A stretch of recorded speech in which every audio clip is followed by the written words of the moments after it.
les gars, vous me connaissez, surtout si vous me suivez depuis un petit moment, voilà, j'aime faire plaisir. J'aime voir cette petite étincelle dans l'œil de l'autre, le petit, voilà, je te remercie. Donc je me suis dit, je vais aussi vous faire plaisir à vous, public. Pour toi, public. Alors, je me suis dit, pourquoi pas se faire plaisir en faisant plaisir à la communauté. Et pour ce faire, je me suis dit, j'aime les mangas, mais j'en connais très peu. Moi, mon manga de référence, comme tous les mecs de ma génération, c'est Dragon Ball, Dragon Ball Z. Voilà. Donc, du coup, je me suis dit, comme j'en connais peu, des nouveaux mangas qui ont été faits après, pourquoi j'irais pas faire des vidéos découvertes des nouveaux mangas ou des succès de ces dernières années, ou des mangas qui ont du succès en ce moment même. Et puis je me suis dit, ouais, mais les collections de mangas, c'est gros, c'est long, ça coûte cher. Parce que oui, avant de vouloir faire plaisir, je suis d'abord une base. Et donc, je remercie chaleureusement la maison d'édition Pika Édition pour avoir fait son premier volume de l'Attaque des Titans à 3 €. Tiens, une vidéo à 3 balles, j'ai une vidéo pour une semaine et comme ça, je peux faire plaisir à tous les lecteurs de manga. Donc du coup, c'est le concept de cette vidéo. Je vais découvrir ce tome et même découvrir ce manga. Évidemment, si tu es fan de l'Attaque des Titans, bref, tu vas me dire, mais t'es un gros connard, t'es un gros nul, comment tu peux ne pas connaître plus que ça l'Attaque des Titans? Alors est-ce que je vais aimer? Est-ce que je vais détester? Il y a une grosse pression sur ce tome. Est-ce que je le trouverai bien? Est-ce que je le trouverai nul?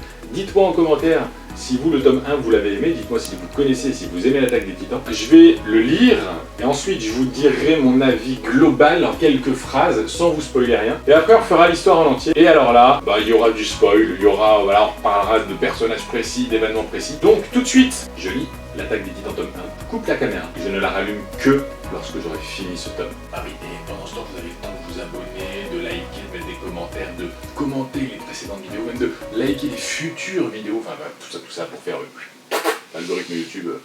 Bon alors les amis, je viens de brancher la caméra à nouveau, juste après avoir lu l'intégralité du premier tome.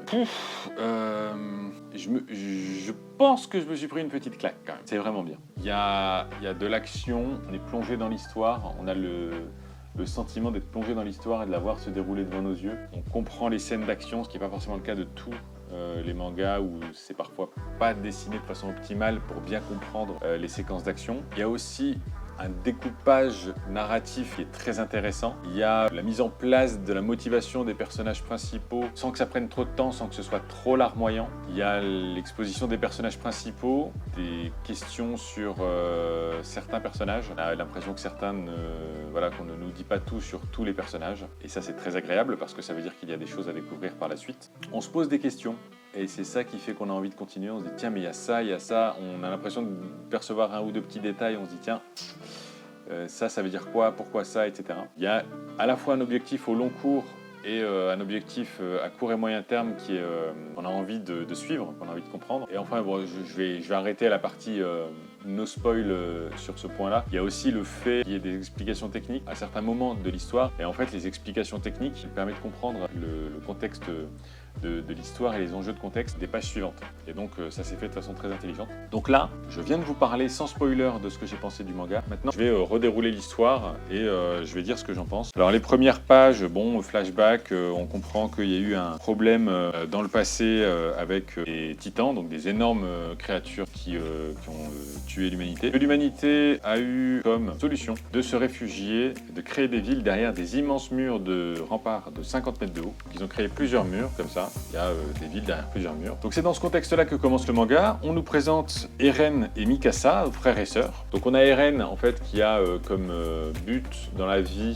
de vouloir découvrir le monde, et ce d'autant plus qu'il vit dans une civilisation où le monde est interdit, parce qu'il est interdit de s'aventurer à l'extérieur. Donc il y a l'armée, les garnisons d'armée qui sont un peu partout dans les villes pour protéger tout ça. Et très vite dans le manga, on nous présente le père et la mère de Eren. Sur le père, bon, on a l'impression que il est arrivé, il a donné une solution à une maladie il y a quelques années de ça qui frappait les humains.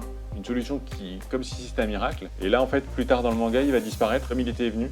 Donc, on se dit, tiens, lui, à tous les coups, pour moi, le père de Eren et de Misaka, il est louche. et à mon avis, il a un lien évident avec les titans. Donc, on rencontre le père et la mère va succomber à une attaque de titans qui va intervenir sur la ville, et donc ça, c'est le drame qui va leur arriver à Eren et Misaka, et après, il y a une ellipse de 5 ans. Franchement, la séquence où elle meurt, ouais, c'est chaud quand même, c'est chaud, parce que la façon dont elle meurt, c'est je pense qu'on voit rarement des enfants assister à ce genre de spectacle dans les œuvres picturales en général. C'est vraiment très violent. 5 ans plus tard, Eren et Misaka sont adultes, engagés dans l'armée. Ils finissent dans le top 10 de leur garnison et ils peuvent choisir où ils sont affectés. Donc est-ce qu'ils sont affectés en première ligne, est-ce qu'ils sont affectés dans la population, est-ce qu'ils sont affectés plus loin, vraiment bien planqués. Donc eux, ils veulent buter les titans. Alors il y a un chiffre qui revient régulièrement, c'est 845. J'imagine qu'il y a 845 titans. Eren choisit d'aller au front. Misaka dit qu'elle suivra Eren où qu'il aille pour le protéger. Donc on voit que Misaka, elle porte régulièrement Eren quand il s'énerve, etc.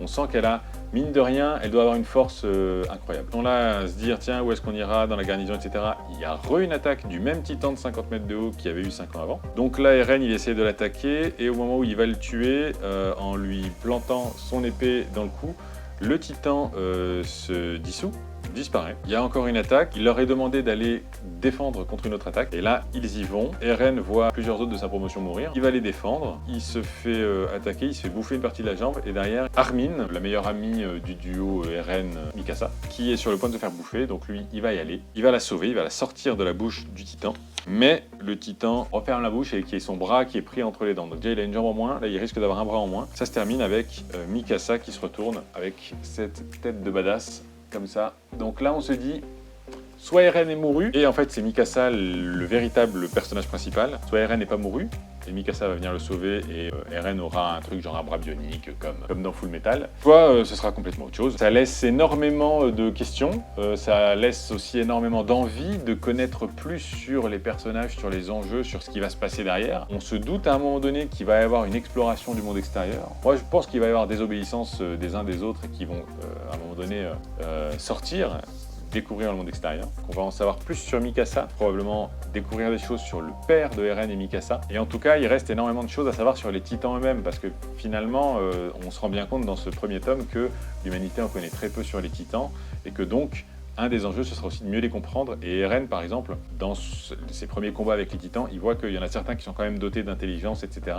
Alors que les rapports officiels, on nous le dit, font état du fait que les titans ne sont pas intelligents. Voilà, donc vous l'aurez compris, j'ai vraiment adoré ce premier tome de l'attaque des titans que je découvre comme un gros noob en 2024. J'espère que ça se sera ressenti dans cette vidéo. Dites-moi, vous, si vous êtes un lecteur assidu de l'attaque des titans ou un suiveur assidu de l'animé. S'il vous plaît, ne spoilez pas, ne dites pas ça c'est vrai ce que tu dis, ça c'est faux, ta supposition elle est juste, ta supposition elle est fausse, ne dites pas comment ça finit, ne dites pas ce qui va se passer dans le tome 2, dans les autres tomes d'après, s'il vous plaît, ne le dites pas.